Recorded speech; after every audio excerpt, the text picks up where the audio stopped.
move, and I'm showing the world I still got a lot more to prove. Now I'm coming out swinging for your throat in the ring. Standing there bleeding, yeah, you know what I bring, you know what I mean? Dark when the bell is rung, cause it's a little too late now to tell me run.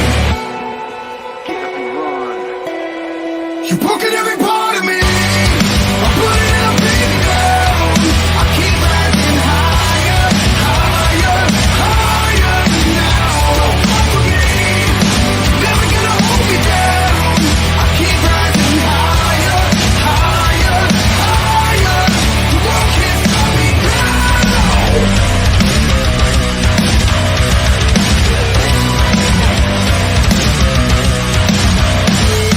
You stand so calm before the storm. I was born for more, now you got me ready for war. Remember my name, everybody out of my way. Back up or get knocked out, this ain't a game. Cause I never stay down when they put me around. See the world stand up when they give me the crown. Now it's go time, do or die, dead or alive. You can try to kill me, but I will survive. I will survive. You've broken every part of me. I'm putting it up, beating down. I keep rising higher, higher, higher now. Don't fuck with me. Never gonna hold me down. I keep rising higher, higher, higher. The world can't stop me now. You can't stop me. Can't stop me. No, you can't stop me. Can't stop me. No, you can't stop me. Can't stop me. No, you can't stop me. Can't stop me. No, you can't stop me. Can't stop me. No, you can't stop me. Can't stop me. No, you can't stop me. Can't stop me. No, you can't stop me. Can't stop me. No, you can't stop me.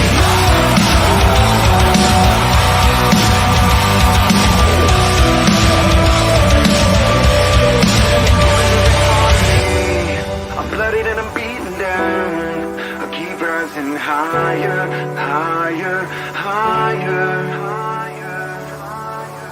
You've broken every part of me. I'm bloodied and I'm beaten down. I keep rising higher, higher, higher now. Don't fuck with me. Never gonna hold me down. I keep rising higher, higher, higher. The world can't stop me now.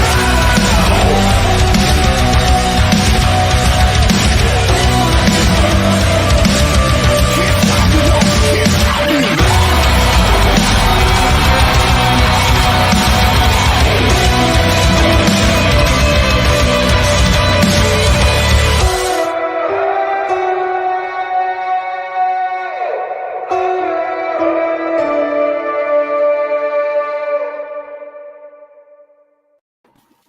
What's up, all Crickly Bastards? And it's Hail to the Fighters today. First of all, I want to thank State of Mind for allowing us to use their song Can't Stop Me as our intro. And as always, I'm Athen. I'm Don.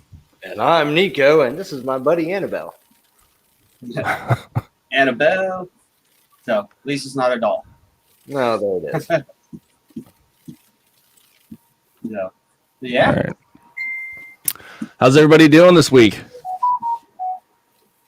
I'm doing all right. So, it's been a pretty standard week so far.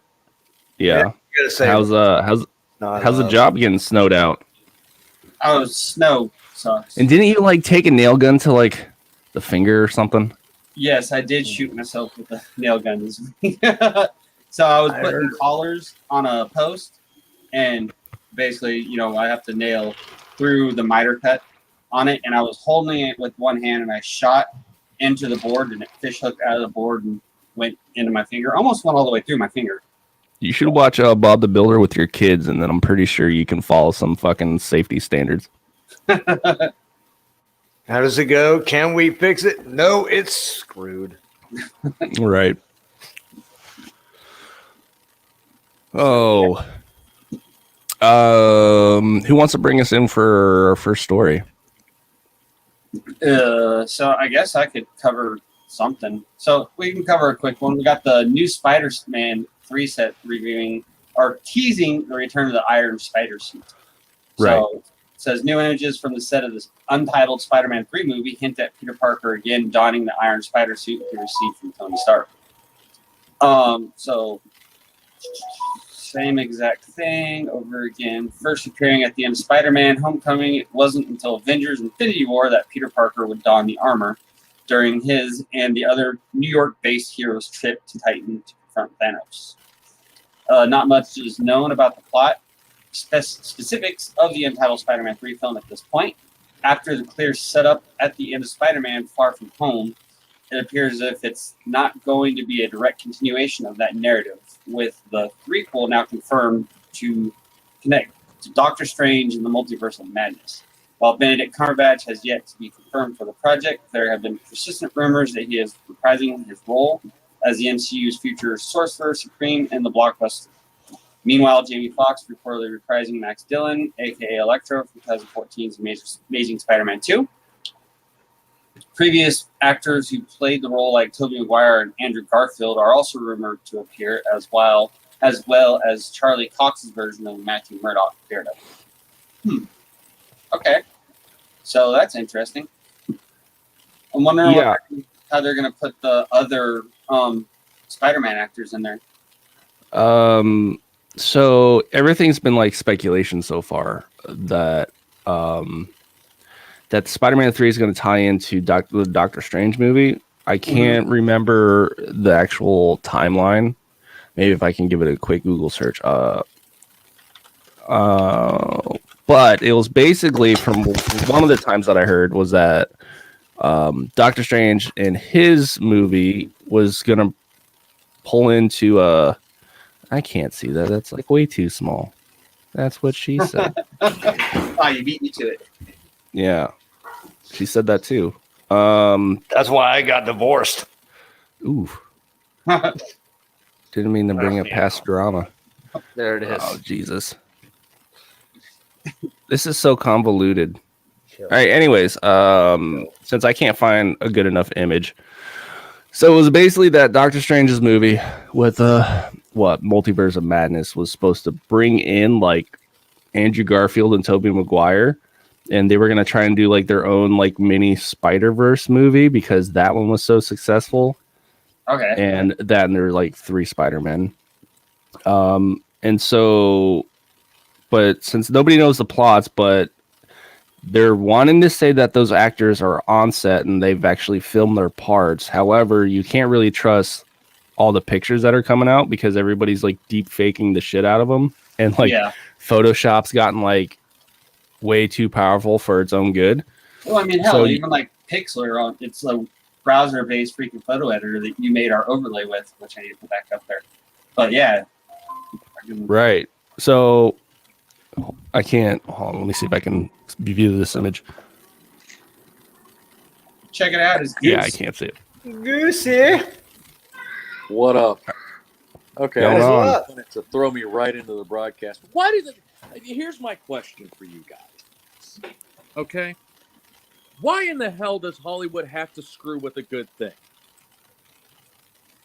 Spider-Man doesn't need a Spideyverse. I'm sorry. No. You say that, but then Sony's movie made so much money, so of course Disney wants to cash in on that. Well, of course Disney wants to cash in on that. Disney runs everything. Right. And so as a Disney business, if something is successful, they're going to make something. I mean, it's all about money.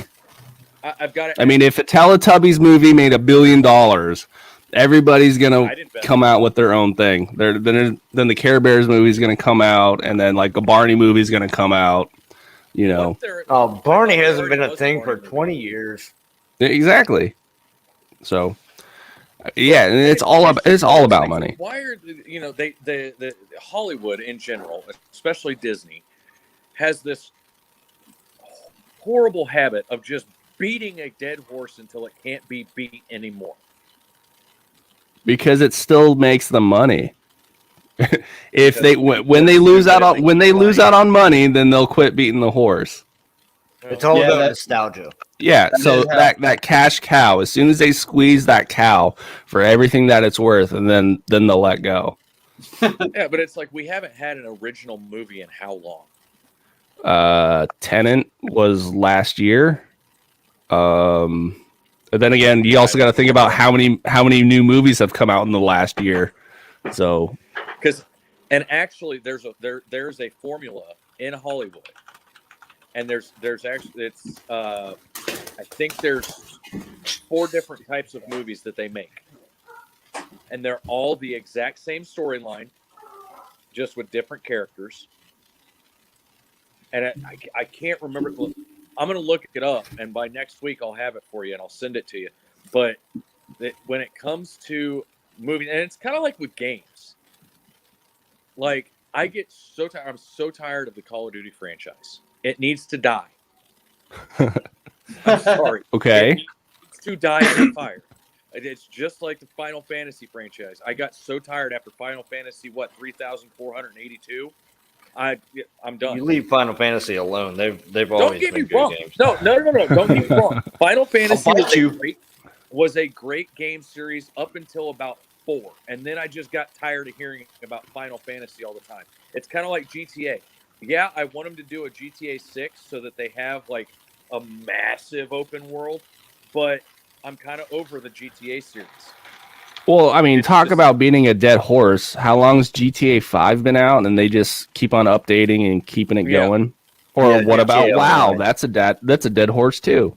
Oh God, yeah. Well, I mean, you want to go there? EVE Online is kind of a dead horse too.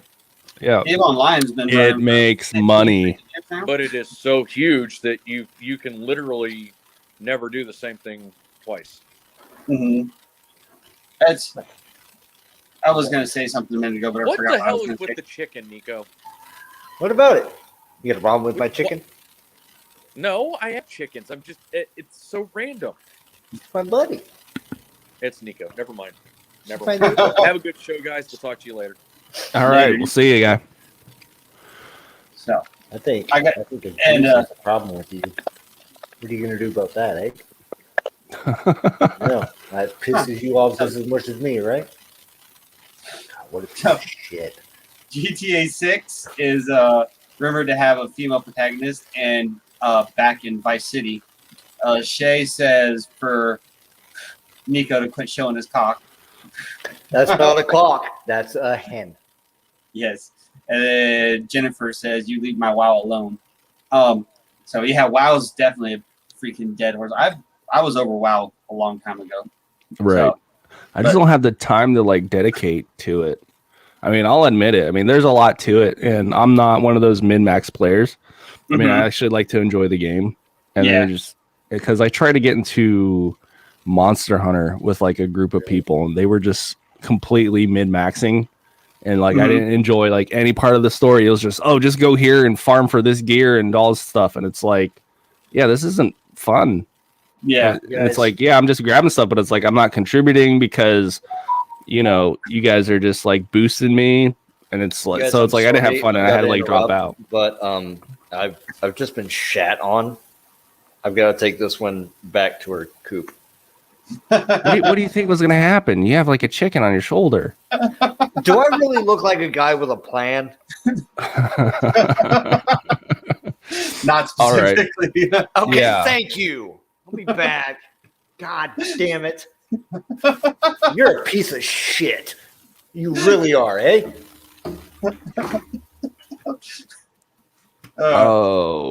Let's see.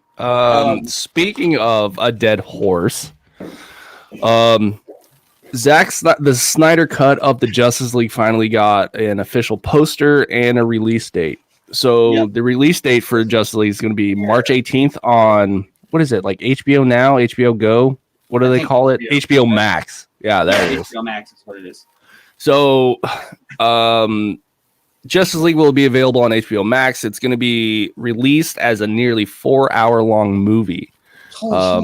Yeah, rather than an episodic format, which was previously recorded. So they were talking about doing like 2 parts, which I guess was going to be cut into like 2 hours. But I guess it's just going to be like 1 4-hour-long movie, which is kind of tough, but it's still doable because Scorsese's last film, The Irishman, was like 4 hours long, which I've still yet to see because it's like 4 hours.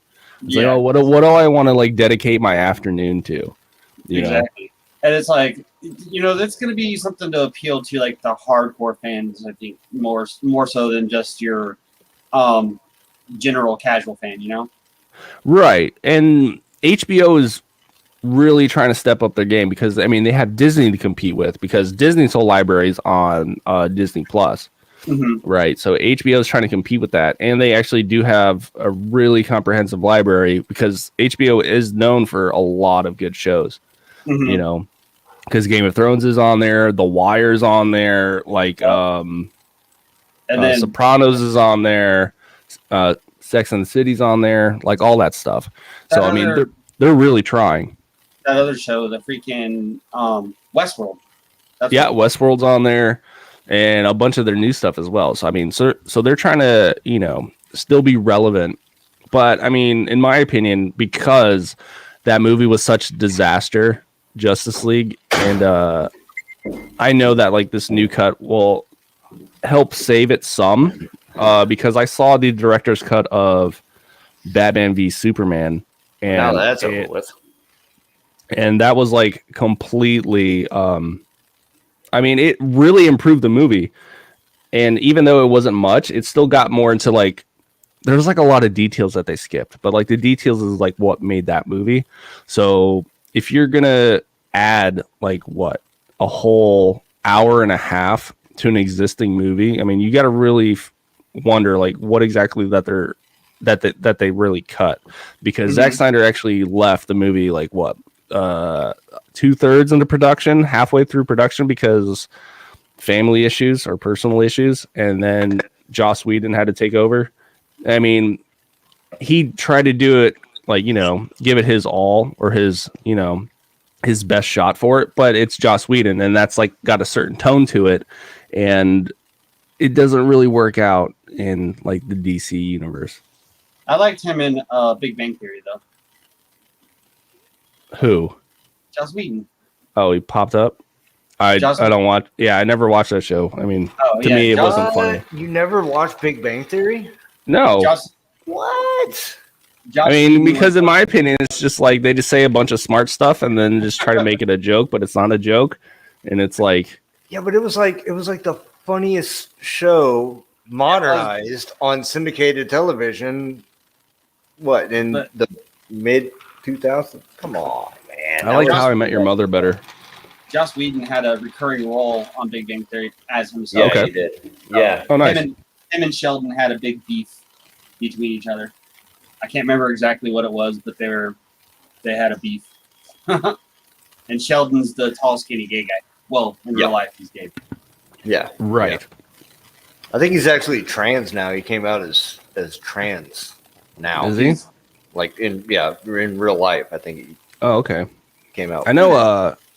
Speaking of trans people, Elliot Page, formerly known as Elliot Page. Ellen Page from The Last of Us. Yeah, we've all heard about that. Really? Yeah, now known as Elliot Page. I guess she's like going through like a divorce or something. Oh, what did I just do? I have no idea. I got that article about the Tesla. Oh yeah, sure. Hit us with it. All right, so we've got Don was telling me about this pre-production, but there's the Tesla Model S can supposedly play Cyberpunk 2077 and The Witcher 3 on, I think it said it's 10 teraflop gaming system. Like the Tesla S actually quite literally has a gaming computer built into its console, because you know on the consoles how I could actually just share the screen on it, but you know how on the consoles for Teslas, it's like a freaking giant tablet. Yeah, giant tablet in the middle of the car. Right. So that tablet in the Tesla Model S is a gaming machine, a 10 teraflop gaming machine that you can play games like freaking Cyberpunk on. Yeah, which is going to be distracting enough. Yeah. So here's that. It's showing you the basically what the interior of a Tesla looks like. So in that little computer right there in the middle, that's your dash system. That's where your speedometer and your freaking, all your typical gauge cluster on a car.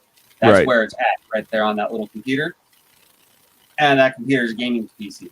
So I love how he responds. It can play Cyberpunk. Yeah, Plaid Model S ships next month. it can play Cyberpunk.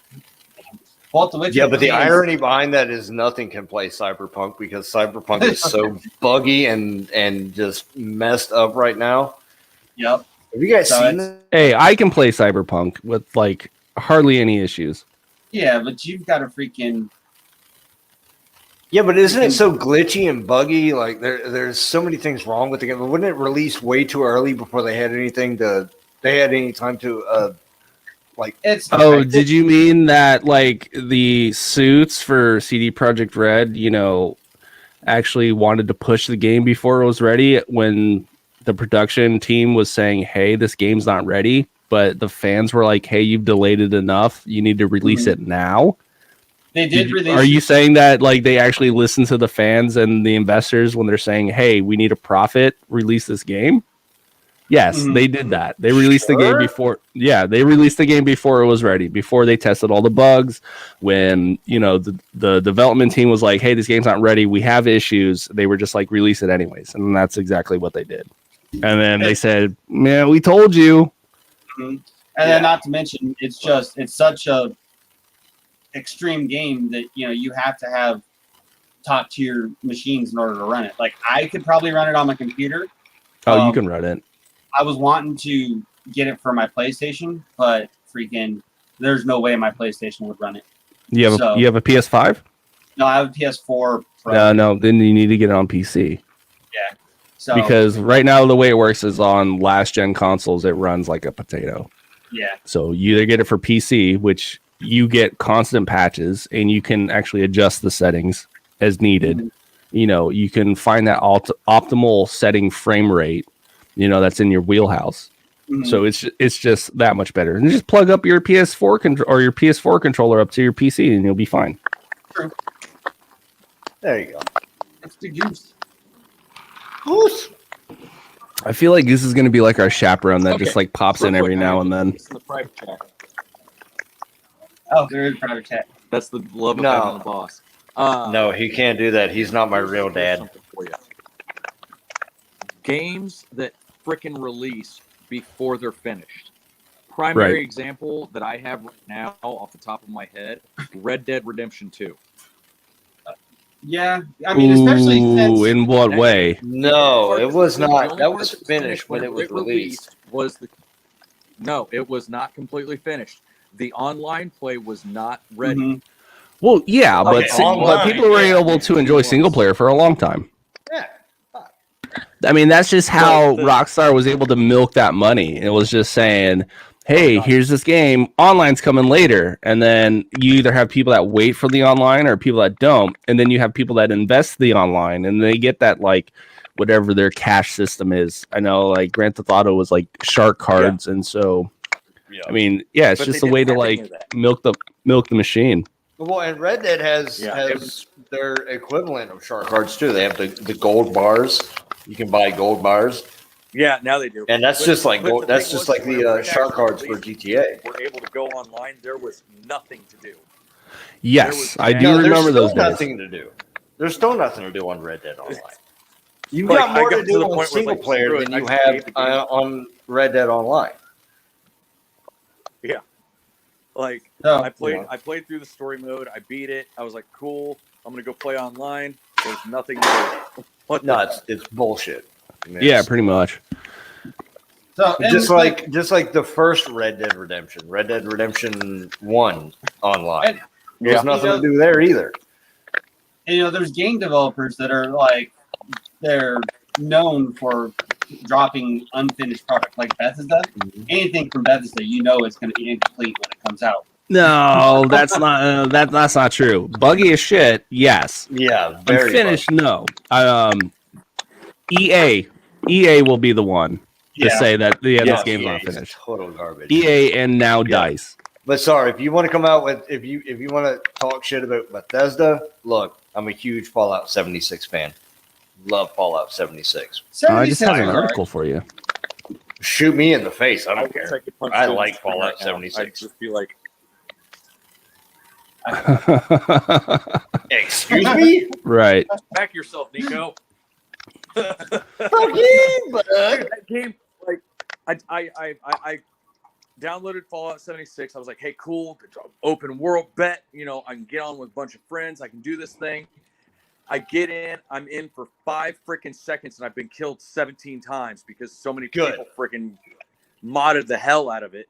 Good. Or whatever. You probably deserved it. I'm like, what the shit? So I got out of it. I was like, because I'm a huge Fallout fan. That's probably Right. Oh, dude. I mean, you can't go wrong with Fallout. But, you know, Yeah, you can with 76. I'll fight you. I swear to God, I will. Come at me, bro. But and you want to talk about devs that for a long time did not pay attention to their fan base. Look at Blizzard and all of the crap that they went through in the early days of WoW. Yeah, but I think those early days of WoW, they were still juggling World of Warcraft. They were still juggling a lot of properties, and so Blizzard's actually like, I don't know if they're like almost as bad as Valve about churning out games, where it's like they just don't do it. They just update or they just work on what they already have. Don't get me started on Valve. Gabe Newell does not know how to count to 3. Come on, we've got Half-Life 1, Half-Life 2, Portal 1, Portal 2. The man does not know how to count to 3 at all. We need Portal 3. Yeah, but I mean, Steam is still running, you know, as expected. And so if your main cash cow is going to be Steam and getting games on there at reduced prices for winter sales, summer sales, and so forth, then why not take care of your main baby? Yeah, but do we or do we not need Half-Life 3 and Portal 3? Yeah, I think there. I saw it like the other day. There was like talks that Half-Life 3 is coming. Like actually, like more evidence to support that it's coming out. Really? Yeah. What about Portal though? I think like they came out with like another Portal-like game, but I just can't find it. So. Well,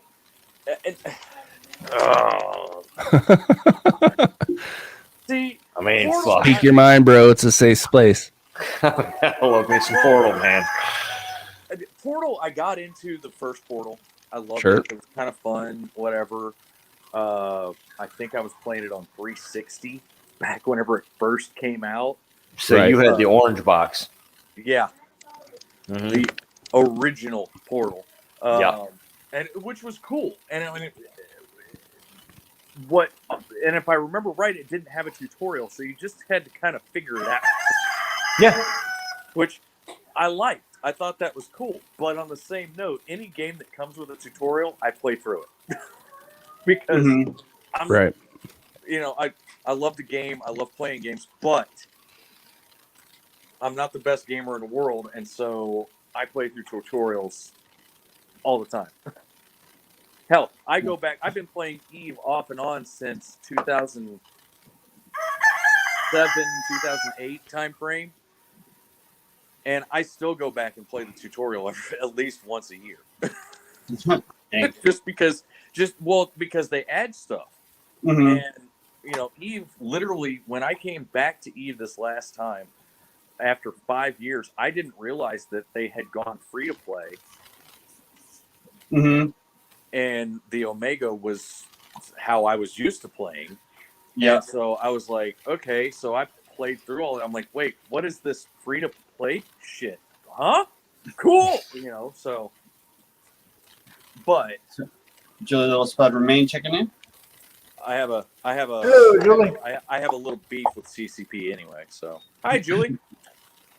So, but yeah, I've got a little bit of a beef with CCP just because of the skill point caps and all the crazy crap that they've got going on. If you don't have, if you don't subscribe, like I understand that, you know, they want to make that money, but you got to give people that aren't able to pay every month a little something. Well, and I think it takes a while to get up to the skill cap that they have for the game, so you can enjoy playing the game for a while, and then after that, you know, it's only 5 million skill points, dude. Okay, you're literally there. Only 5 million. There it is. Do it right. But after you're there are ways to pay for your game time, you know, through gameplay. So I don't know. But I tried to do this as an alpha with Mhm. my maxed out mining skills and everything else, and it is next to impossible. You literally have to spend hours a day every day, and I mean like 8+ hours, like a full-time job every day, to get the amount of money, in-game money you need to be able to buy the Omega time for 30 days. True. But that's why big How am I corps gonna are do that, eh? important. So, Hold on.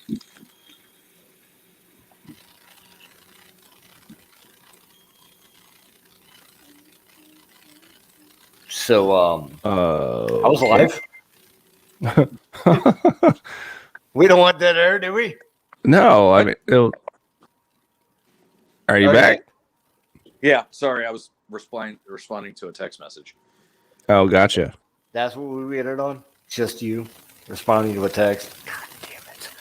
God damn it! It's I'm gonna beat you like a redheaded stepchild. I wish you would, Daddy. You'd like it. $20 is $20.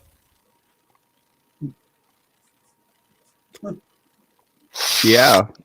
I'm glad. You know, it's like a good joke when it's like enough to just like kill the room, where it's just like, yep, gotcha. I pride myself on making it awkward. But yeah, like here's something else I wanted to ask you guys' opinion. I haven't asked Athen this either. What is y'all's opinion on the games that they make movies about? So- it depends on which ones. Are you asking Athen exclusively, or No, as a panel. okay? They're dog shit. Are you meaning the movies that the game? Wait, hold on. movies Wait, or the no, games themselves? I gotta disagree with the dog shit part because I mean, I've been Assassin's children, but that's a Creed- different thing. Assassin's Creed Was dog shit. I will. Oh my God! I will snap your neck. The only- straight It was in dog half. shit. Assassin's Tomb Creed Raider. was- Tomb Raider was dog amazing. shit. Tomb Raider was absolute dog shit. I will agree but with you it was there. very disappointing. At the end of the movie, because my wife went out, she knows I'm a huge Assassin's Creed fan. I've played all of them up until I think right before the one right before, or no, Syndicate. Syndicate was the last one that I played. Yeah, I want to play Odyssey, but I watched the movie and I was like, See, but I feel like you're like a true fan of the games, and like you've dedicated, hours into it, into the lore of it, and have played it. I mean, when you see the movie, it's like a slap in the face. I mean, it's a letdown to what you've dedicated your time to. Yeah. I mean, it wasn't spectacular. I'll kind give of you like- that. It was not spectacular, but for what it was decent. Now and then, like you said, Tomb Raider, garbage. Oh, yeah. I hated it. Yeah. Hated The World that. of Warcraft movie was all right. It was a World of Warcraft movie. Yeah, it had the dude from Vikings? No, it was Charlie Hunnam, the dude from. Was it? I thought it was the main. I thought it was Ragnar from Vikings. I think I seen something about this. Anyways, so you can't do a WoW movie because I'm pretty sure where is she? Jennifer might actually be able to chime in on this. Like, there's too much lore and there's too much story to actually make a cohesive movie out of it. That would be like trying I to agree make with that. an EVE Online movie. Yeah, well, Exactly. I mean, it's just all over the place, though. Or an Elder Scrolls movie, or a Dungeons and Dragons movie that they failed once, and I think they're gonna fail again. There's like too much to D&D it. movie? Yeah. Yeah, it was the dude from Vikings. Okay. Never Yeah. mind. Yeah, there was back in the 90s, late 90s, there was a D&D movie. I can't remember who was in it. I want to say I'm gonna one have of to the look that Wayans up brothers. just to see Yeah, if one of the it's- Wayans brothers was in there. Really? I can't see a Wayans brother being in a Dungeons and Dragons movie. Token black guy, he's got to die first. Well, there it is. Good lordy. No. All right, so Jennifer is chiming in saying that she agrees that the WoW movie was good. There's a ton of lore, but it was a good start. Mhm. But could it have been better or amazing Or why didn't more people band together and watch this movie? Why wasn't it as successful? Right. Or I mean, so you also have to, I mean, I understand you have to try to cater to the masses and get the average Joe into the movie theater. So you can't go like super hardcore. I mean, but you need to make like something cohesive, something with a good enough story. Is there something within the WoW lore that can make a great movie? Yes, because that's what fan fiction's about, right? Mm-hmm. But then that's not what they did. You know? I think they went more with the actual like original Warcraft storyline than they were. If they went with straight up Warcraft, Mhm. you know, that would have been amazing. But I mean, I didn't see the WoW movie, so I can't really say. All I got was like off of reviews. If you want fan fiction, go to Reddit. Go to 4chan. Go to we'll stick with Reddit. Let's keep it PC here. Well, okay, yeah, you're right. I should have brought up 4chan. My bad. But we don't talk about 4chan.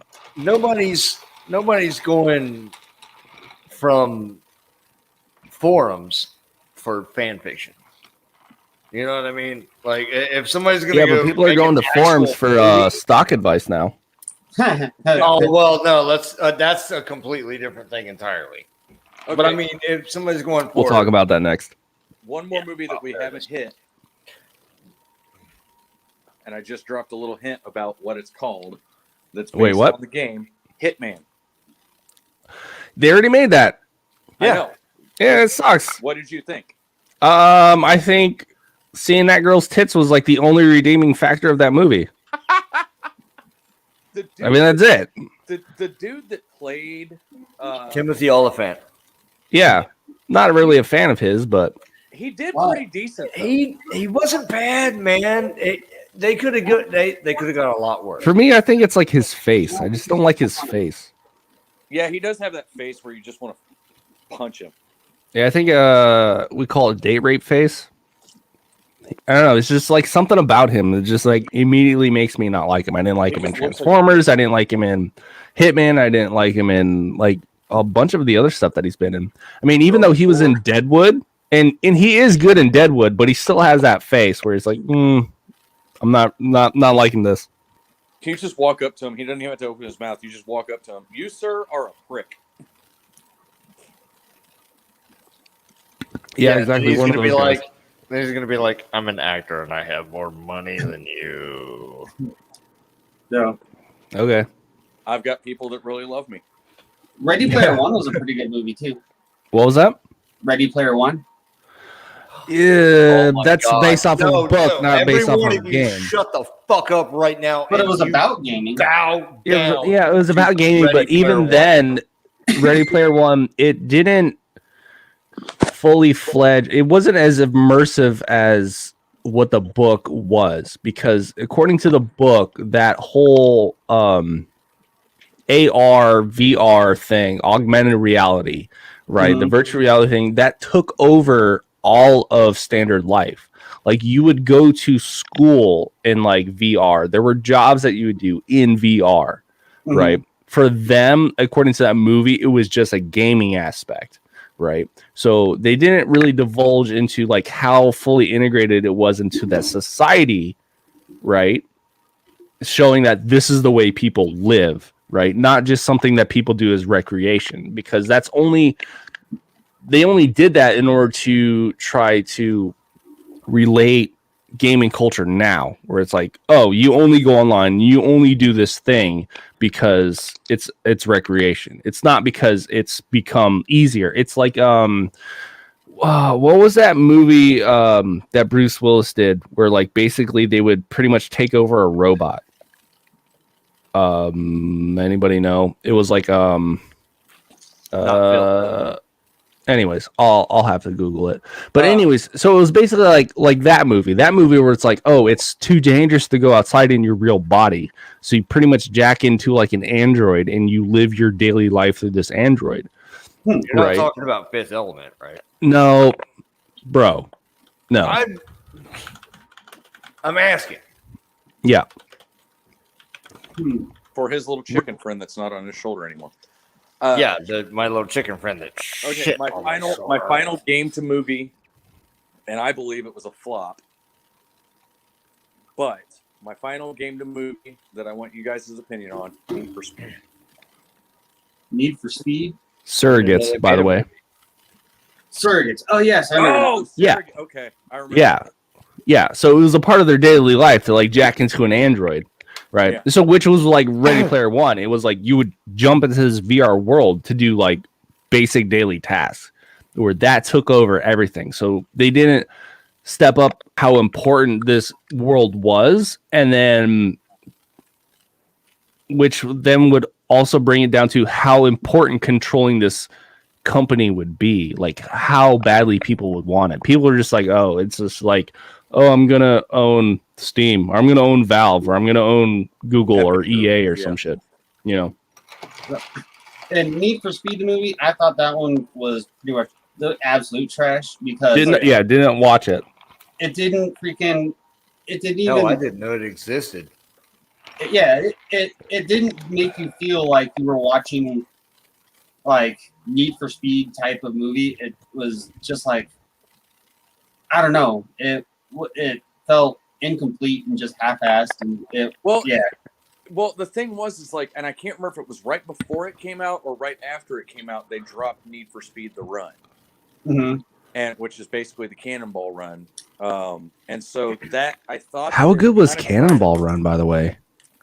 I kind of thought that they were trying to make that game into a movie. Because I'm a huge Need for Speed fan. I love the car. Yeah, but have you seen the originals? The original Cannonball Runs with Burt Reynolds, and I think Jackie Chan was in it before, and people are still doing the Cannonball Run. And for any of our viewers that don't know what the Cannonball Run is, it's it's a race coast to coast. I think it's like New York to LA in the shortest amount of time. New York, but anyway, it's, and you can take whatever car you want. Right. There's a specific route that they take to do this, and Jesse James, the car builder, did the Cannonball Run, and for a long time, and I don't know, he may still hold the record, but for a long time he had the record. No, he's not the one who holds the record. That sounds sus. Right now, it was actually an Audi that was kind of retrofitted to look like a Ford Cruiser, so it looked like a cop car.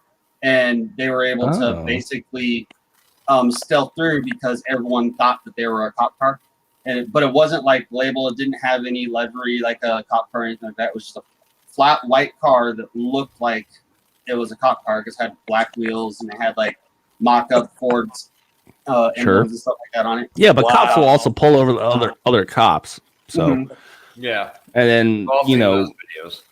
Yeah, and then supposedly, cops are supposed to be trained to detect a certain amount of, or supposedly able to gauge amount of speed that a car is going without radar. So, but then again, if your car's going like 200 plus, then it's one of those things. No, I mean, but that's actually like really smart to make it like a generic car and then just go at it. Make it look like an old Crown Vic or something. Yeah. Right. So it's supposed to look like one of the newer Ford cars that they have, not the Crown Vic, because it was an Audi that was disguised like this. So they put the black wheels on it, flat white car, and mock Ford emblems and all that stuff. And it like at a glance, it did kind of look like a cop car, and that was basically what they were doing, so they wouldn't have people on the road calling in about them. So, but they did have a couple people call in and be like, there's someone disguised as a cop car out here flying. Yeah. Yes, so, Jennifer. Battleship was horrible. Yes. No, but I got one even worse. You want to talk about shit movies based on the game? Let's talk about the Super Mario's Brother movie. Yeah, but it's actually like at this point, because so much time has passed, it's so bad that it's good. Oh yeah. Like if you're under the influence of something and you were to watch that movie, you would have a great time. Oh yeah, absolutely. I mean, it's just like what was that horror movie with? But it wasn't like cringe. Oh, it was absolutely cringe. What? Watch it now. and it will not hit you the same. Watching it Silent now, Hill. it would be nonstop laughter. Oh, I actually Oh, like did that you Silent see Hill Silent movie. Hill? Yeah, that was horrible. No, it was awful. Yeah. No. It was bad, but it wasn't as bad as like Some of the a other ones. lot of the other ones because like the tone was still there, and yeah, they had some convoluted backstory to it, but I mean, it was still Silent Hill-esque. It was like it was based off of what, Silent Hill 2, Silent Hill 3. Parents looking for their kid and then goes through this town and all this other stuff, and you find out how messed up the town is.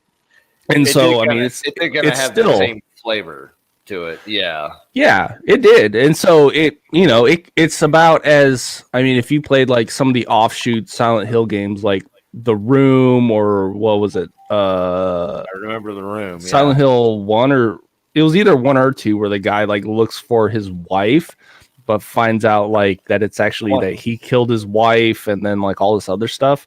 I mean, so yeah, it's got like the same flavor and still undertones for it. I mean, it's still, fairly true to it. I mean, yeah, there was a bunch of movie nuances that it messed up, but it wasn't as horrible as Battleship or Super Mario Brothers or Dungeons and Dragons, or what was the other one, or Tomb Raider or Assassin's Creed. Tomb Raider. Yeah, or Need for Speed. Tomb Raider sucked. I'm sorry. I hated Tomb Raider. I did like. I love the then Tomb again, Raider I games, also don't but really God, like the movies. Angelina Jolie as an actress.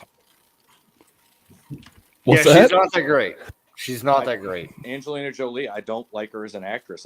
I don't think she's that good. I think she gets, she kind of skates through movies just because she's got big boobs and a nice ass. Looks nice, living off of her dad's name. There it is. So Exactly. So over in the comments, Jennifer Westman was saying that she thinks the worst movie ever was Dragon Ball Evolution. She says she's a huge Dragon Ball Z fan. yeah. Her daughter's middle name is Videl. No. Yeah, we don't talk about that movie. That movie doesn't exist. She will agree with me. That movie does not exist. Yeah, no. No. If I was talking about the game movies that sucked, how about talk about one that, I mean, critically was really good? Resident Evil. Really good.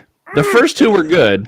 Mm-hmm. That's what I'm saying. Critically, they're they kept making them, so they obviously were. No. They kept making them because they kept making money. Mhm. Oh yeah, It's different because from them being good. Be better. That's what I was getting at. Yeah. I'll give it. All right. So at best. No. Yeah, I'll say. All right. Go ahead. Finish your thought. I mean, it's my bad for cutting you off. Sorry, I got triggered, and I was like, no, they were not good. That's what I was trying to get at. Someone thought they were good because they were making money. So Yeah, the investors. Yeah, they're of course. I mean, but then again, that's our fault, Yeah. As the audience, as the consumers, they make something, we buy the tickets, we go see it because, we think, or for some of us, it's like, oh, we'll give it another chance. Maybe this one will be good, and so they see the return on the profit, and then be like, all right, let's make another one. So Okay, maybe they made this one more real, more like the game. Awesome. Oh, it sucked. Or maybe they made this one more like the game. Oh man, it sucked. Yeah, well, that's kind of how Hollywood works in the first place. Yeah. There you go. Mickey says like Resident government. Evil was really good. Like we said, the first two. Anything past that, not so much. No, Jennifer, that Dragon Ball Evolution doesn't exist. I'm sorry. Speaking from a weeb, does not exist. We denounce it. Anyways, talk about a segue. I think we brought up GameStop Oh, GameStop. and Reddit. dude, I'm kicking myself in the ass for not investing in GameStop. I wish I Right? knew how stocks work because fuck, I would have got paid by now, boys. All right. So does anybody not know what's going on with the stock market right now, especially when it comes to GameStop? I think everybody's clued in, but for anybody that doesn't know, especially our viewers that are watching right now. I don't. So you know what? I got an article pulled up, but I'm not even going to get into it. So apparently, a very prominent hedge fund decided to short sell GameStop stock and decided to cooperate and collude with other companies to defame them in order to drive their stock down. Mm-hmm. So what had happened was several users on Reddit, I'm not going to plug their subreddit, decided to band together, buy a bunch of their stock to drive the price up. So the way that short selling works is that the way it was explained to me was that if a company can pretty much buy a certain amount of stock, like almost on loan with interest, and then drive their stock down, that they can sell those stocks for profit. Yep. That's So that's basically, the lower basic price gist goes, of the it. more money they make. Yeah. Right. So a short sell is they'll borrow. Did you already explain this? No, I did like a short version, so you can elaborate. So a short sell is they'll borrow stocks from a company. So they'll go and they'll borrow stocks on the stock market and sell it immediately at the price that it's at. And then they have a set amount of time to be able to give those stocks back. And Which accrues interest.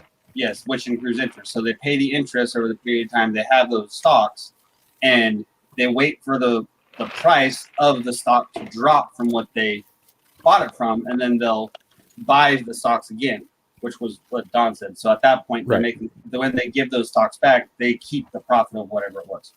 Mm-hmm. So, yeah, that's a short sell. And for the record, they didn't the users on the subreddit and Robinhood app and all of that didn't just boost the freaking stock price of GameStop. They made that son of a bitch soar. No. $70 Robinhood is no. So the Robinhood thing is completely different. So what was happening with Robinhood was that you have all these, let's say, high rollers or key players calling foul on GameStop stock rising to where they influenced the app company in order to say, hey, you can't have anybody buying this particular certain stock.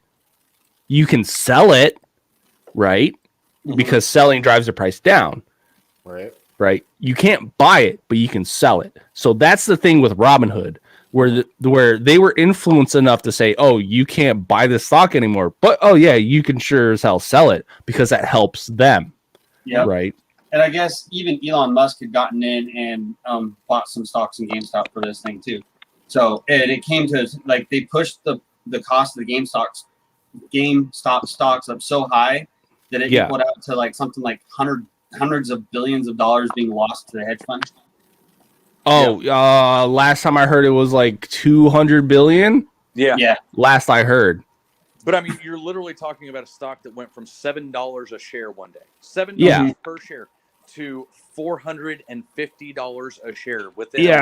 Who's kicking themselves in the ass now, saying, "Oh, I could." Yeah, exactly. Same thing with crypto, and it's just like, "Oh, I should have." Dogecoin, man.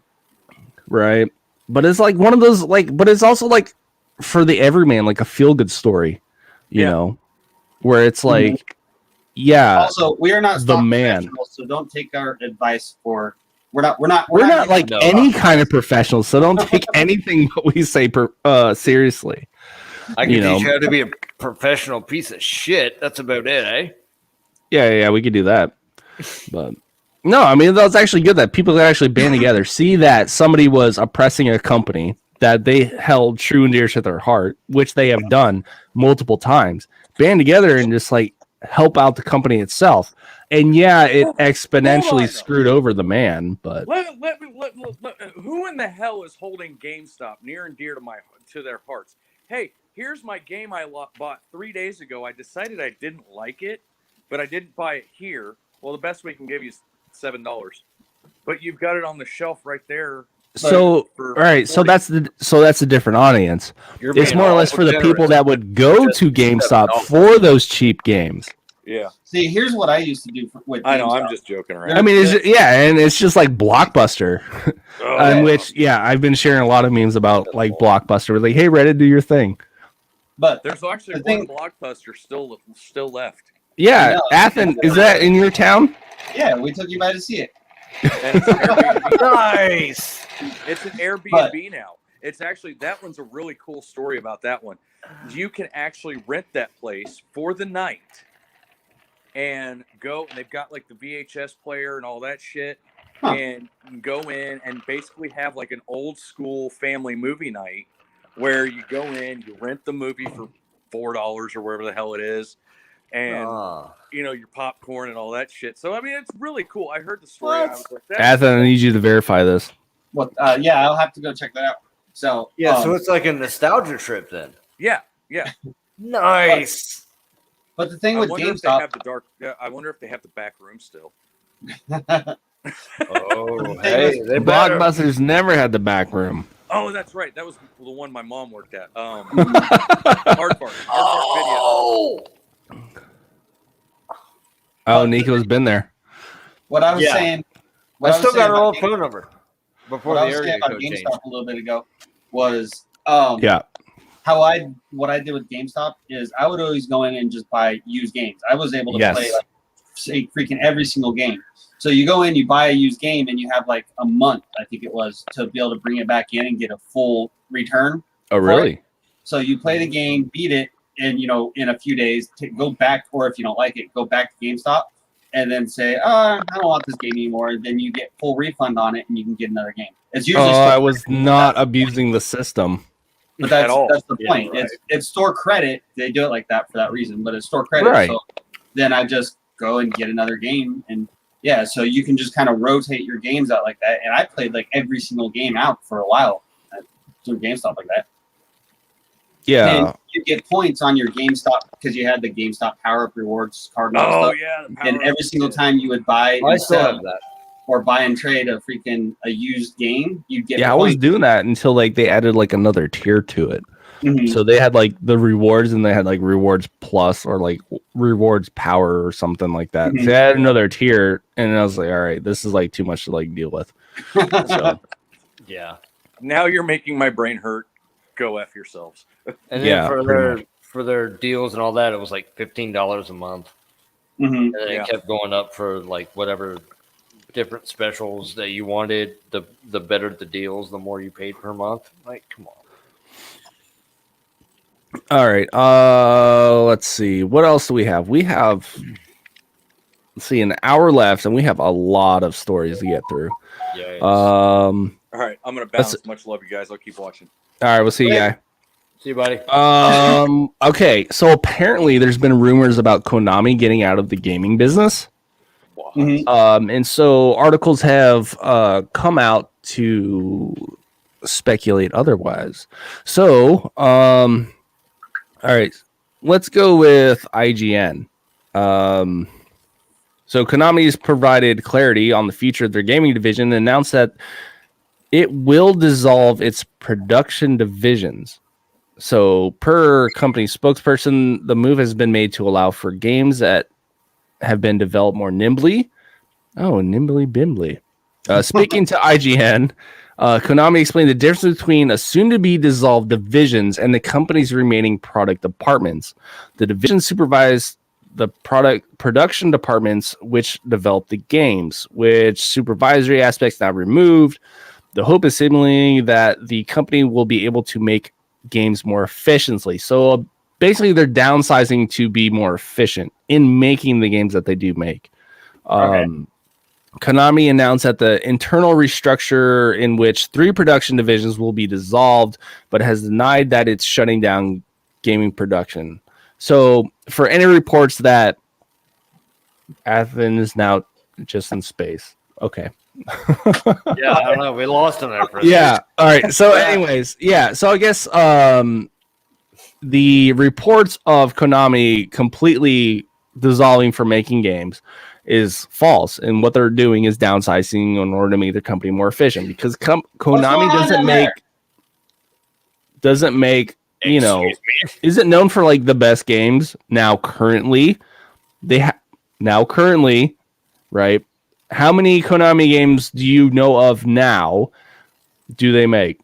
They make the Metal Gear series, and they make what else? Honestly, the only ones that I know of, Contra and Metal Gear. All right, exactly.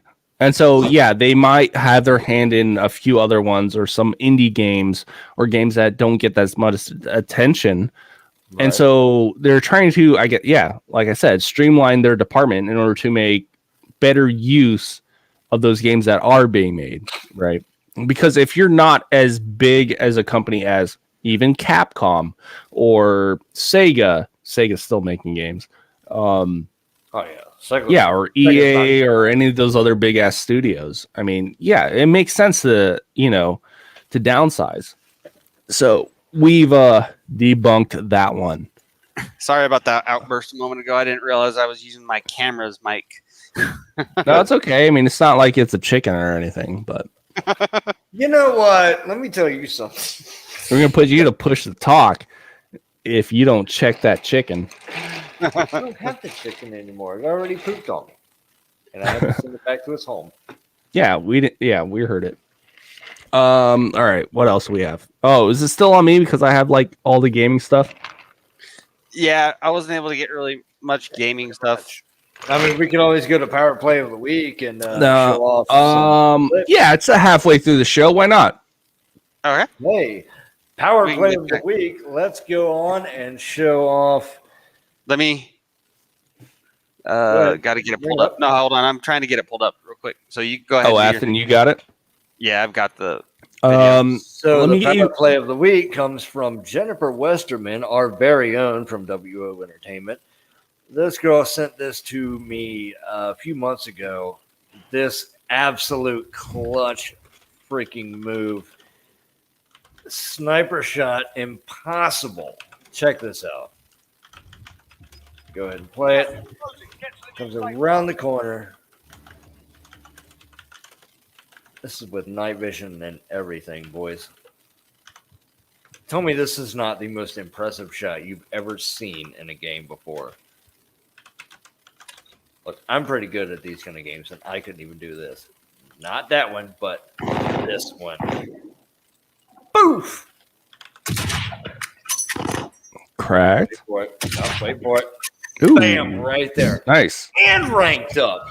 What? What? That was a pretty nice sniper shot. Power Play of the Week right there. I mean, that was really good. Let's give it to Jennifer right now. Come on. Coming in clutch. Yeah. Even though that, never mind. I'm not gonna downplay it because it was an amazing shot. That was almost impossible, and she did it. She pulled through. Yeah, great shot. Oh, speaking of which, for Warzone gameplay and streaming, check out the Ale Train Fighters Facebook page. Me and Athen will sometimes play Warzone on that, or you can check out some of our old videos. Anyways, oh yeah, we need to keep on doing that. We should probably, out of the three of us, or any other viewer that is watching right now, if you are a gamer and you want to submit us a clip, please do so via the Ale Train Fighters Facebook page or through WO Entertainment. We have a Facebook page now, or our group page. Group also. Yes. Yeah, or the Facebook group. WOHQ for the Facebook. just tag in there Power Play of the Week, Ale Train Fighters, and we'll review your clip and we'll see if we can get it on the show. Yeah. All right. Absolutely. Next up. Okay. Here we go. Valve bans 37 CSGO coaches that were caught cheating with a spectator bug. So in August 2020, yeah, here we go. In August 2020, the Pro Esports League ESL suspended coaches from CSGO teams Hard Legion, Heroic, and MIBR following Esports Integrity Commission investigation that found they had taken advantage of a bug that enabled them to spectate from anywhere on the map without the opposing team knowing.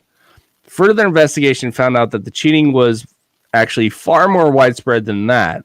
A report published in September 2020 revealed that 37 coaches had been taking advantage of this bug to some extent.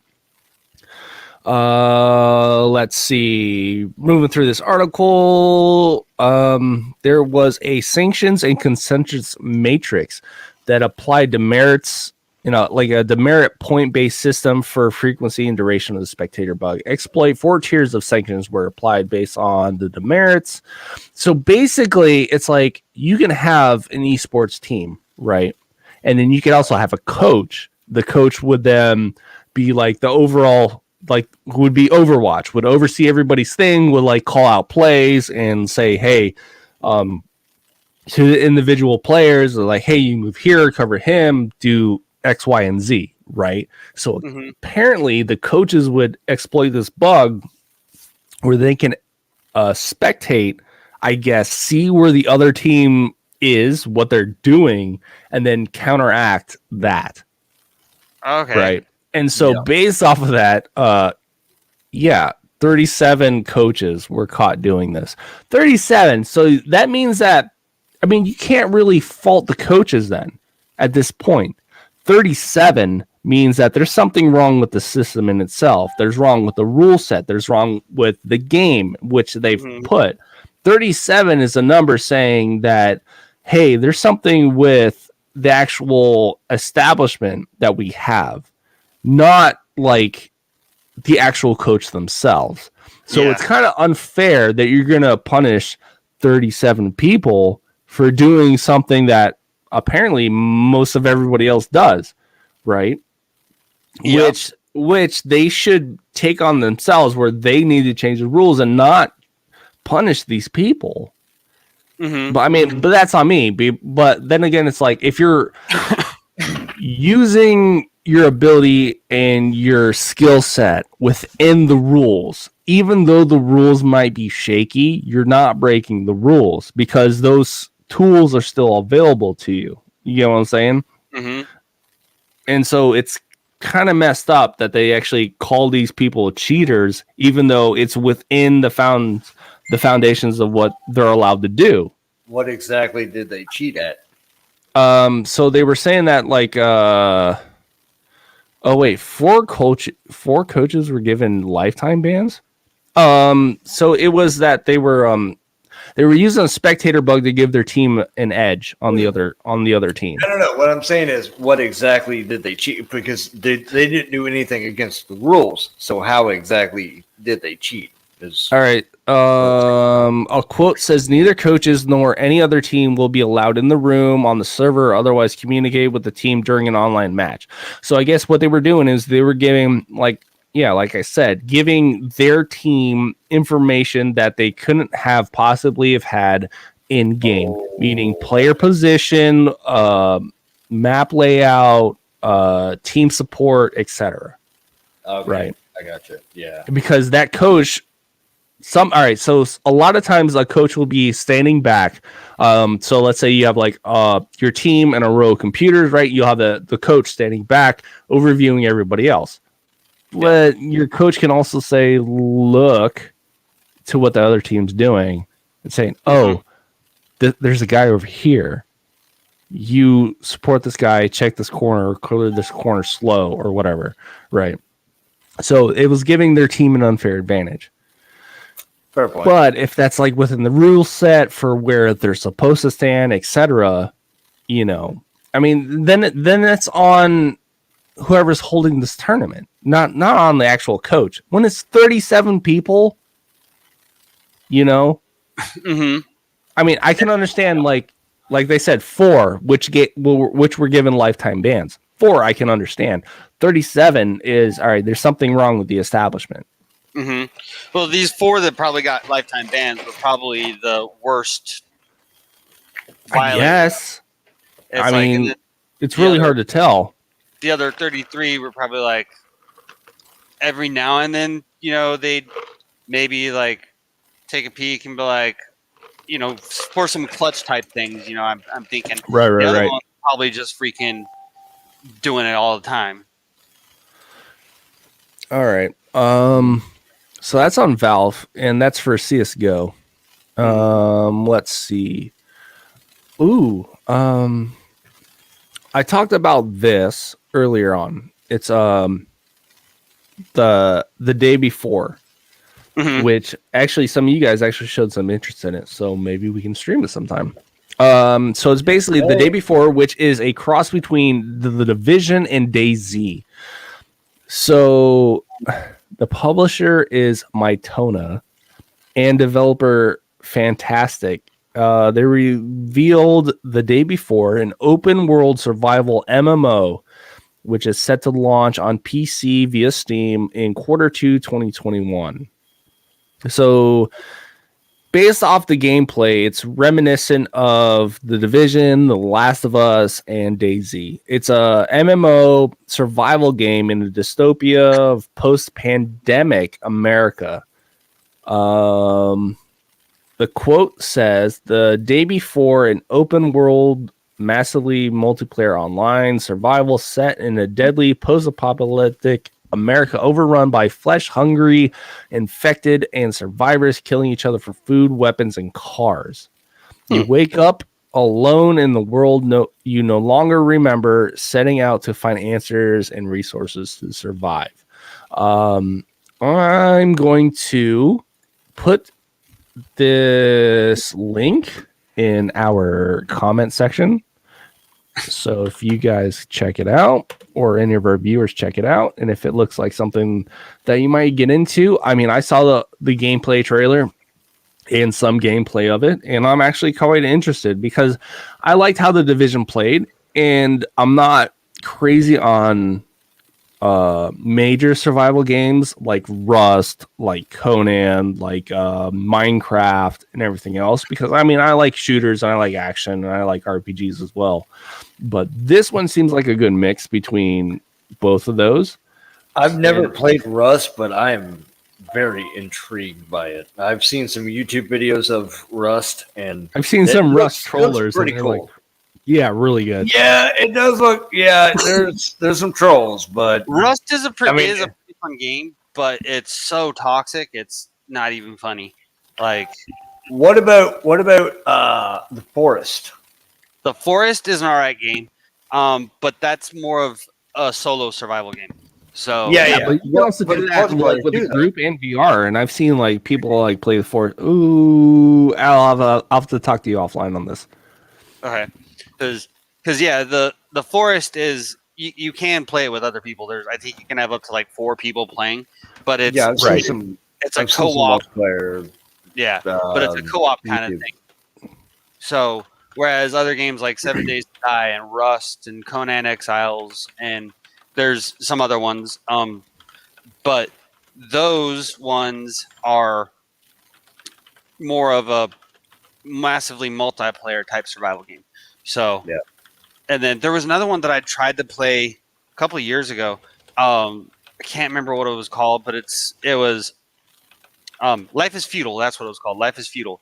It looked like a really awesome, massively multiplayer survival sandbox, type game. Like it was from the makers of Lords of the Realm, or not Lords of the Realm, of Ultima Online, and it was kind of supposed to be like a fully sandbox, open world Ultima Online type thing.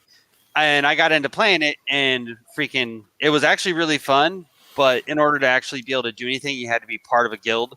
And when you're in there, they basically just made you a laborer. Like every time I came on to play, I had a schedule where I had to go and just clear cut forests for so many hours and get so much wood and all that stuff. Lame. And it made it boring because it made the job. So, all right. Fair point. So, anybody who's watching, check out that link. See if you're interested. Give us some feedback. So a new game has come out called Monstrum 2. It will be available on Steam Early Access later this month. Wait, this article came out on the 21st. No, wait, the 16th. So it should be out. Yeah, like now. It's basically a what is it? Dead by Daylight. It's basically like one monster versus like X amount of like survivors, right? And so they're actually going to play a monster. Wait, wasn't there a game like that like Yeah, a couple of years ago? Josh and I used to play it all the time. Yeah.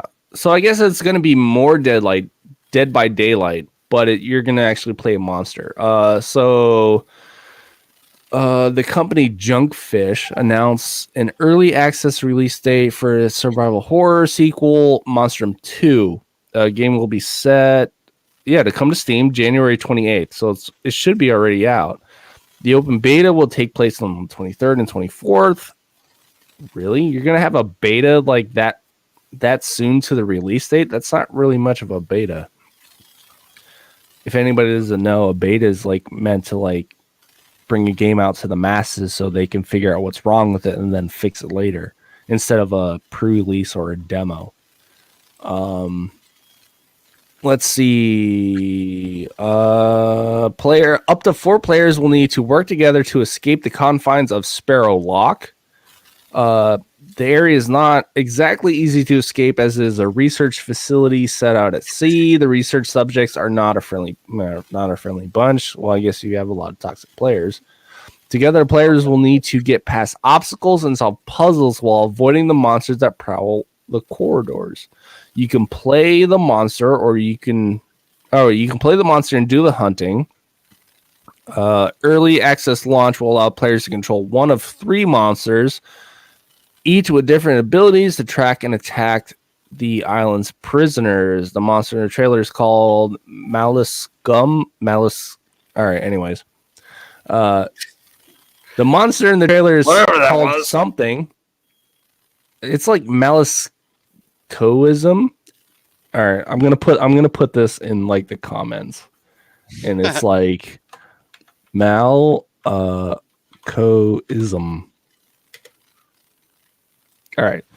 And it has abilities like setting traps, allowing it to teleport across the map, use clairvoyance to see what prisoners are seeing, get a clue where they may be. While maps being procedurally generated, neither side will be able to memorize layouts of each game. So that part is actually cool, where the map changes randomly. Yeah. Right. And you don't know where you are. A quote from this article saying, "We are thrilled. Fans from all over enjoy the first game. We're extremely excited to delve further into Monstrum to give them more of what they enjoy. While the first title was a single-player experience, Monstrum 2 will focus on a horror experience that you can enjoy with others." So, thoughts on the premise? That sounds actually pretty interesting because it sounds very similar to that. I can't remember what the game was, what it was called, but it was the same thing. It's like you had, I think it was like 6 people that were playing, and it was a random chance that 2 of you would be evil, and then the rest of the people are good, and it's either the monsters they have to do it in secret, so they have to kill everyone without getting caught. Because once you get caught, then they can kill you. Oh, I think I know. Deceit? Yes, deceit was what it was called. Exactly. Yeah, that's what it was. Yeah, but deceit is like, well, no. I was gonna say deceit is like Among Us, but when you die in Among Us, you just die. Yeah. In deceit, you actually turn those characters, against the others. Yes, I think so. Yeah. So for the Halloween thing for COD, they had a game mode that was similar to that also. But okay. Yeah. I remember seeing those. And then you mentioned Among Us. The funny thing about Among Us is that's almost identical to a game that I played a while back called Throne of Lies that I tried getting everyone to play with me. So, but with Throne of Lies, me. I think I actually me neither. Nope. But Throne of Lies, it was kind of more of a text-based type game, but you had powers, and then you had 3 different factions. There was evil, there was neutral, and then there was good. And you had to figure out who the evil people were because they were going around eliminate and all that stuff. That game was actually really fun and it didn't really blow up, but I think it's because of how more basic Among Us is than and its whole premise, which is what made that one blow up. But well, I think like the success of this game will depend on how well they update it. How many more monsters and creatures will they add? Because what happened with Dead by Daylight, Friday the 13th, well, Friday the 13th especially, Friday the 13th, it was the same premise, but you're only Jason, right? Okay. Dead by Daylight, they added more characters, more monsters, more creatures, but they did so, but at the time, they did so slowly, right? Where people were just getting burned out. There was like no path to where the game was going to go. You know how like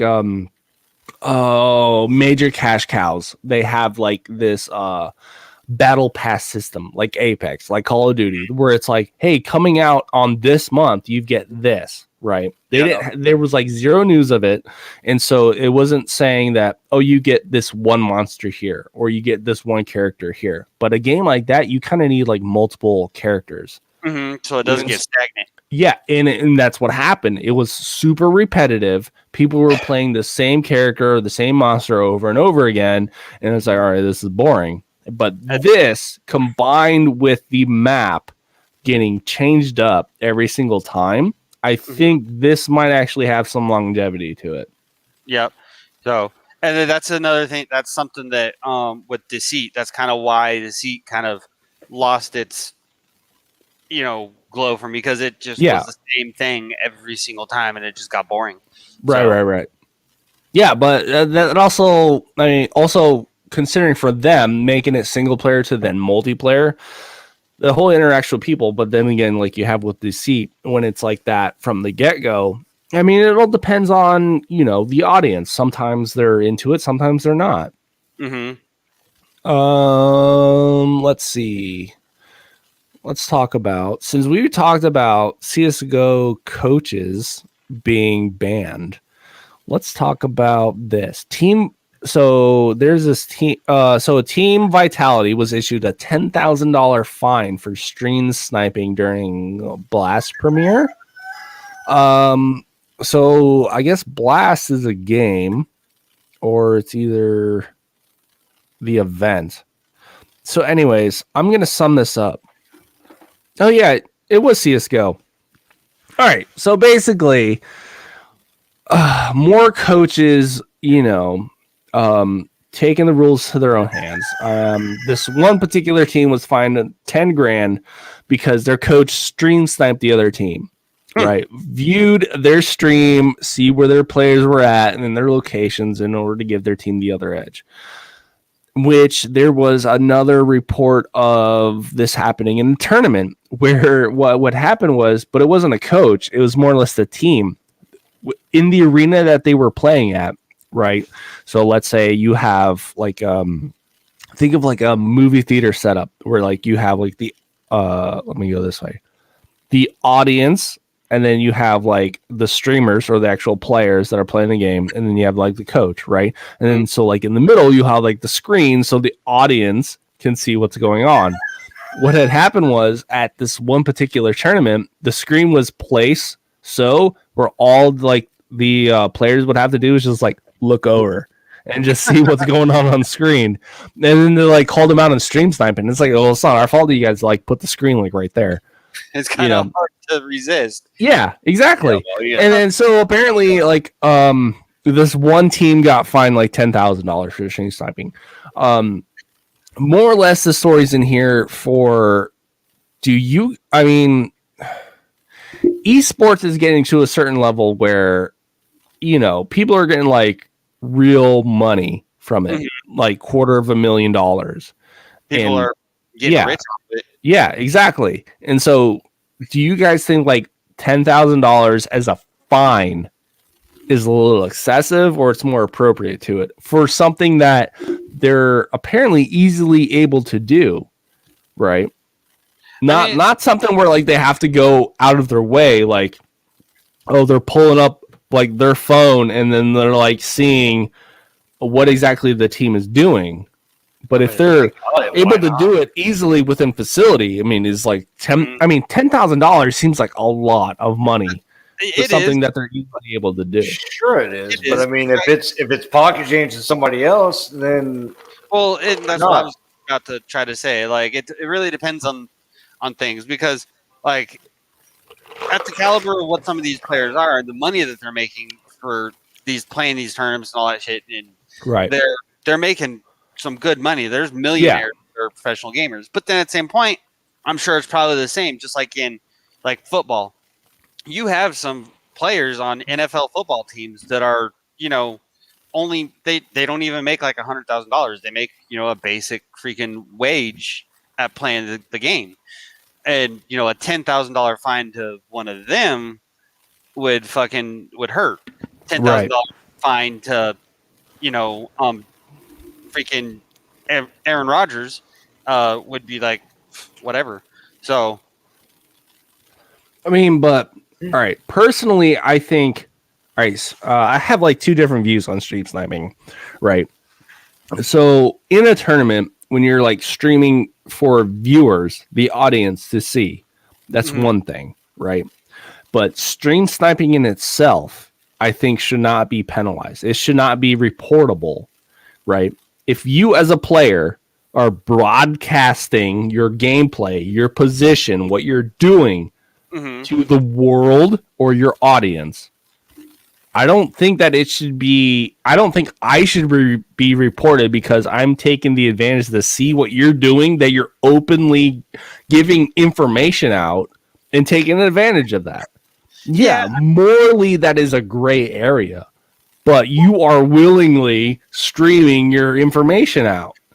I would say on that, it kind of really depends a little bit more on, so if, just someone that happens to be in the game with you and like notices that you're streaming and they're like, oh, cool, few times you snipe it, that's one of those things. But if it's people who actively act out to stream snipe, but you're giving him the information. It's true. It also goes back to the part that I was talking about before, that when I suggested that we go with power plays of the week, and you said fair use and all that. Yeah. I mean, I just know that like Facebook has like different rules than like say YouTube. I mean, all these different platforms have like different rules. That's all. So, but yeah, I mean, that was like the thing about Ninja. Ninja would like bitch and moan about people stream sniping him, but it's like, oh, so you're the like number one YouTuber on this game, on this platform, and you're gonna say that you need to like insta ban somebody because you're putting out your information, your location, what you're doing to like other people, and because they're targeting you, that they need to be punished. Well, don't do that. The only thing is that it affects his livelihood. Right? Because he makes money off of it, off of good streams and good plays. If he wasn't getting paid for it, he wouldn't care. There's also I know on Twitch you can actually set a delay on your broadcast specifically because of stream sniping. So you can but you also know how like Last Circle can be. It's like you're within this certain area. Yeah. Right. Yes, the delay can give you an advantage, but it's like you shouldn't get mad at somebody for using the information that you're willingly putting out and holding it against you. Right? That's like saying, like in the NFL, you like, hey, this is the play we're gonna run, and then they counteract that. Oh no, you shouldn't be able to do that. And I was like, well, you told me what you were going to do, or I'm seeing what you're doing. Yeah, that's a good point. I mean, you get what I'm saying? Mm-hmm. I mean, that's the same thing. Like people review like old tapes and games of like a previous team and see what they do in like certain situations. But it's like, oh, if they like spy on them like live action, then it's like a problem, Well, I mean, like in the case of the Patriots coach, actually being I know. Here we go. That's a little. No. I mean, is it really bad for them, or even in baseball, for them to like memorize the hand signals that they give them? right? You're doing the hand signals. They're signals for a reason because you don't want other people to, know them. But if they memorize them, I mean, you're still doing it, right? Oh, they didn't just get Bluetooth. But then they're gonna learn how to read lips. All right, they'll learn how to read lists, but then you figure out something else. But it's like, if that's the information available in order to get that edge, they're putting in the effort in order to decipher all that. I mean, if the tools are available, then you shouldn't reprimand them for anything that's outside the confines of the game, right? Yeah. Yeah, you say it's cheating because they analyzed all your moves. Oh, then that means that no boxer, no professional fighter should ever watch their opponent's previous fights or learn how they move or learn how they fight. Right. So, have you heard of the game Prison Architect going green?